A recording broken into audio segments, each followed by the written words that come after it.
Okay po, maganda topic natin ha. Masama ba maligo ng 2 beses sa isang araw? Okay, ganyan ba kayo maligo 2 times a day? Ano ba yung tamang pagliligo? Actually, sagot natin dyan, depende. Pwede po kayong mag-comment, ilang beses ba kayong maligo sa isang linggo? Araw-araw ba kayo naliligo? Once a day? 2 times ba sa isang araw? O bihira lang kayo maligo every other day? Sa isang linggo, 3 beses lang maligo. Okay, tingnan natin ha. Sino muna ang dapat maligo araw-araw, once a day? Sino yung mga dapat araw-araw naliligo?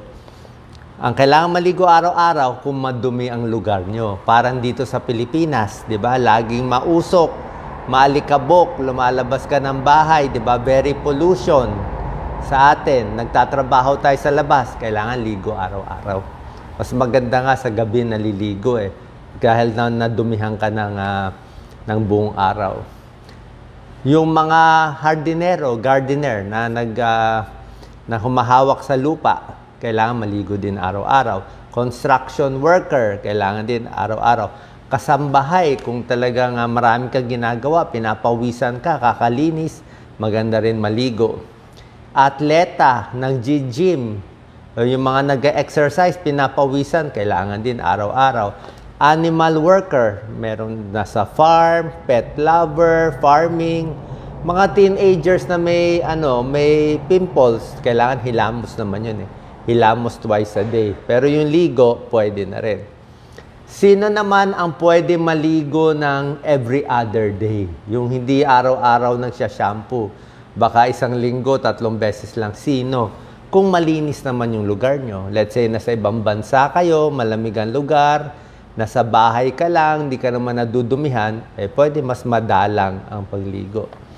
Ano mangyayari kung maliligo ka ng 2 beses sa isang araw? Okay, good ba or bad? Ayon sa mga dermatologists, medyo hindi maganda. Medyo bad daw. Yung 2 times a day. Lalo na sa buhok, pag isa-shampoo mo 2 times a day. Ano ang 5 possible mangyari pag twice ka maliligo? Number 1, madadry masyado ang balat. So, pag very dry ang balat, mababawasan yung oil sa balat natin, pati yung healthy bacteria natatanggal din. Kung biro mo, ligo ka na sa umaga, ligo ka pa sa gabi. Tapos magkakaroon ng skin irritation, skin dryness, pwede magpantal-pantal, lalo na kung mainit ang pinagliligo mo. Mamaya may tips tayo yung tamang pagligo. Number 2, pwede magkaroon ng skin sensitivity. Lalo na yung mga may sakit sa balat, yung mga may psoriasis, may eczema, hindi pwede madalas ang ligo doon. Lalo magsusugat-sugat.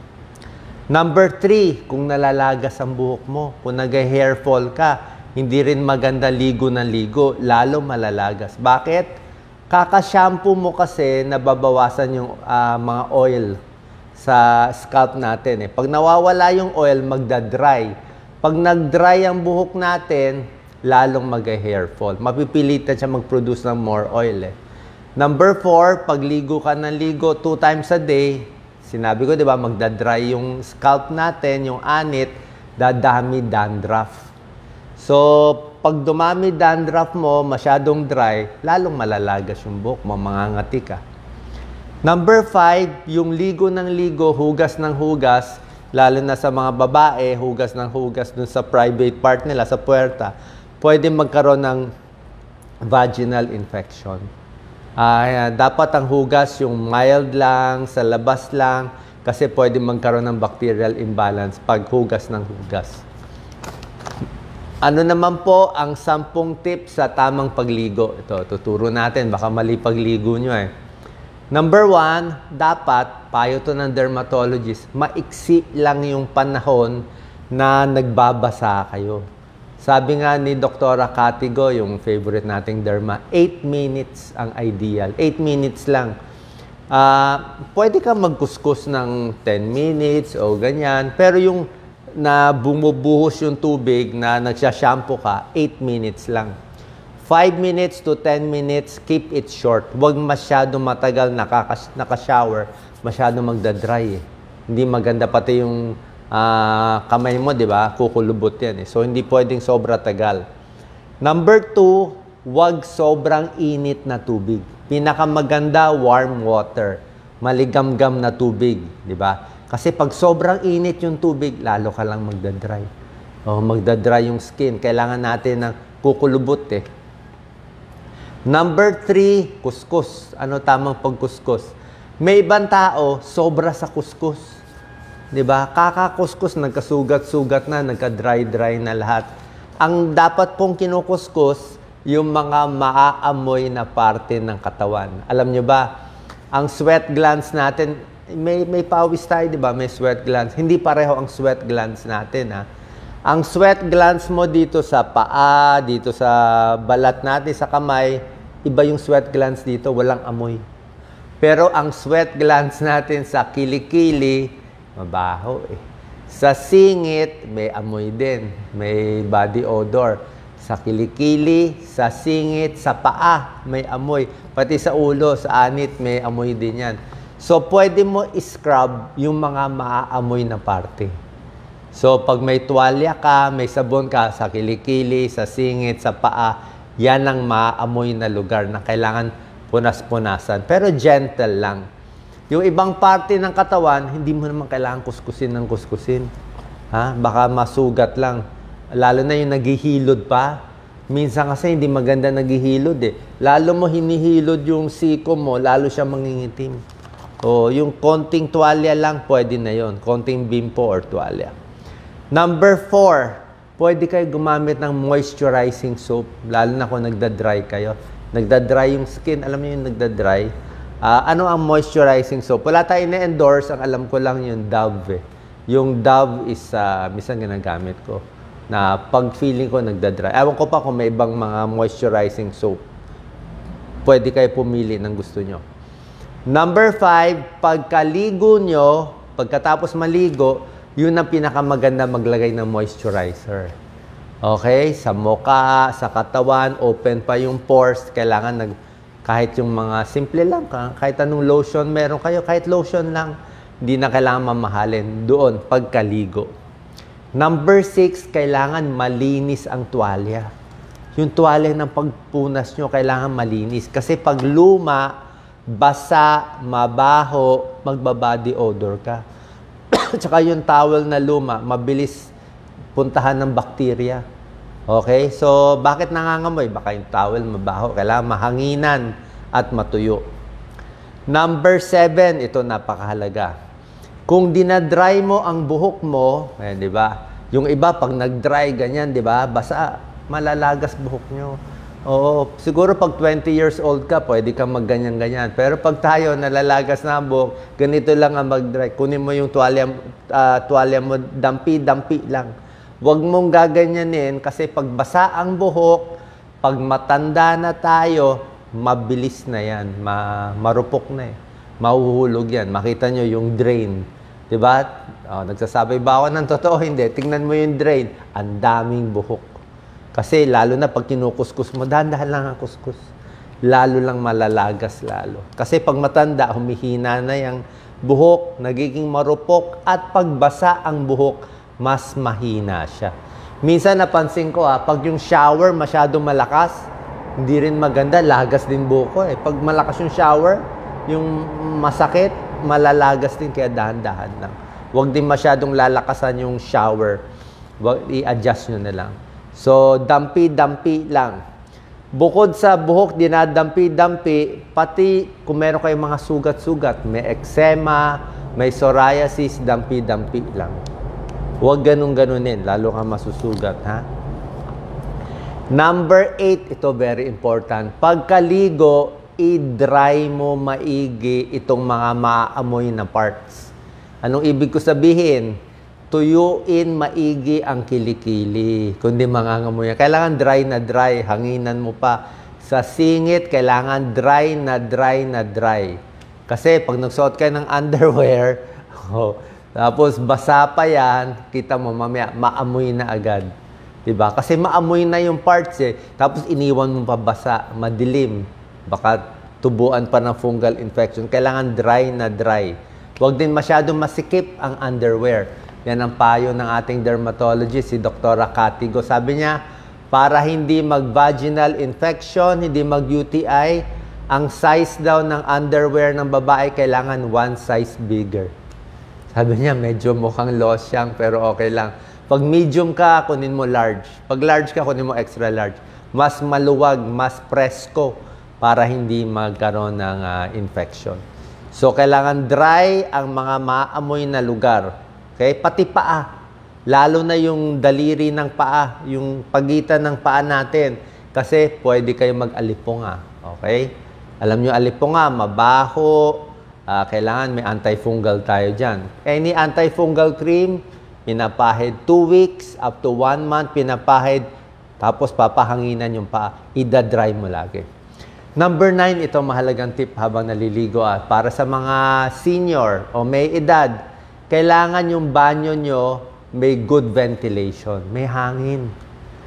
Hindi nyo ba napapansin, pag sarado ang pintuan, walang hangin, naligo ka ng 20 minutes, hindi ka na makahinga. Diba? Lalo na kung matanda, hapo ka na. Bakit? Puro carbon dioxide na eh. Sobra na init eh, nakulob ka na sa loob eh. Kailangan may konting hangin. Lalo na kung matanda na, mahina na ang baga, may hika, mahina na ang puso, kailangan mo mahanginan. Kasi mamaya biglang atakihin tayo sa banyo, di ba? Nagkulang ka ng oxygen. Nakakapagod maligo, Nakakapagod maligo, lalo na pa nagbabaldi kayo, tapos senior na. Number 10, pag medyo matanda na, medyo mahina na, maglagay ng plastic na silya sa banyo. Ako, lahat ng banyo ko may plastic na silya. Para saan yung plastic? Pag nagbubuhos, mas maganda nakaupo. Mas safe. Bakit? Pag nakatayo kasi, ang dami mong sabon dito, nakatayo ka, nagsya-shampoo ka, baka matumba tayo eh. Alam nyo naman, pag edad 50, 60, may vertigo na kayo, di ba? May hilo na kayo. Yung balance nyo, hindi na maganda. Tsaka tandaan nyo, number 1, aksidente sa banyo. Number 1, aksidente. Basang-basa yung floor. May sabon. May sabon sa mata, may sabon sa paa. Napakabilis madulas. Paano kung madulas ka? At least nakaupo ka, habang nagkukuskus ka ng paa, nag-shower ka, safe ka. Hindi ka matutumba. Basta stable ka lang. Huwag ka lang mahuhulog. Diba? Or kung may rubber mat ka, pwede rin. Ako rin, minsan ginagawa ko, pag naliligo ako, lalo na kung maraming sabon sa mata, humahawak ako sa dingding. Either sa dingding, sa lababo, para meron kang stability. Kasi baka matumba tayo. Okay? So, yan po yung mga tips natin. May silya, stable, mag-ingat. So, maganda ba maligo 2 times a day? Siguro once a day na lang pwede. Yung sa katawan maliligo, pwede naman. Pero yung sa buhok, hindi maganda pag 2 times a day. Pag nalalagas ang buhok nyo, siguro every other day. Tapos dahan-dahan lang. Okay? Sana po nakatulong tong video natin. Meron nagtatanong, maganda daw ba maligo sa umaga o sa gabi? Okay? Sa akin, nagtatrabaho kayo, atleta, construction worker, pawis na pawis, ay mas maganda sa gabi kung gano'n. Sa ibang bansa, lagi naman sila sa gabi. O sasabihin na iba, magiging anemic, wala po. Hindi ka... Magiging anemic, hindi po. Hindi tunay. Magiging pasmado, mapapasma, o sige, ganito. Pag napagod kayo, napawisan kayo, galing trabaho, di ba? Nakasapatos kayo, naka-rubber shoes. Pag uwi nyo, tanggalin mo na yung sapatos, tanggalin yung medyas, pahinga kayo ng 15 minutes up to 30 minutes. Pwede yan. 15 minutes to 30 minutes, pahangin muna, relax muna. Pag relax na, pwede na maligo. Kung takot man kayo sa pasma, hindi na kayo mapapasma yan. At least, kinul down mo muna yung katawan mo. Tapos yung tubig, sabi ko, lukewarm, pinakamaganda. Tapos pag maliligo kayo, maraming benefits, di ba? Bawas pimples, bawas dumi, bawas mga infection. Meron pa, lastly, ano mangyayari, ito dapat another topic to. Ano mangyayari kung di ka maligo ng 1 linggo, 2 linggo? Meron ba mangyayari? Meron mangyayari. May tawag dyan Parang dermatitis neglecta. May medical term yan check ko lang maigi, hindi ko pa na-prepare. Pero may medical term yan, yung hindi naliligo. Nakita nila yan minsan sa yung mga street people na wala ng bahay, 2 linggo, 3 linggo, hindi naliligo. Alam nyo anong mangyayari? Kakapal yung balat. Kakapal yung balat, magkakaroon ng brown. Parang nagbabalat siya ng brown. So, super dumi ang nangyayari. Nagiging brown yung mga libag, tapos nagkakaroon ng mga skin problem. So, hindi rin pwede talaga hindi maligo. So, piliin nyo yung tamang ligo. Once a day, pag nasa Pilipinas, pwede sa gabi. Sa akin, mas gusto ko sa gabi. Gusto nyo sa umaga, okay rin naman. Kung nasa abroad, pwede naman every other day, lalo na kung nalalagas yung buhok. Dahan-dahan lang po, tamang pagligo para sa inyo. God bless. Share po natin. Salamat po.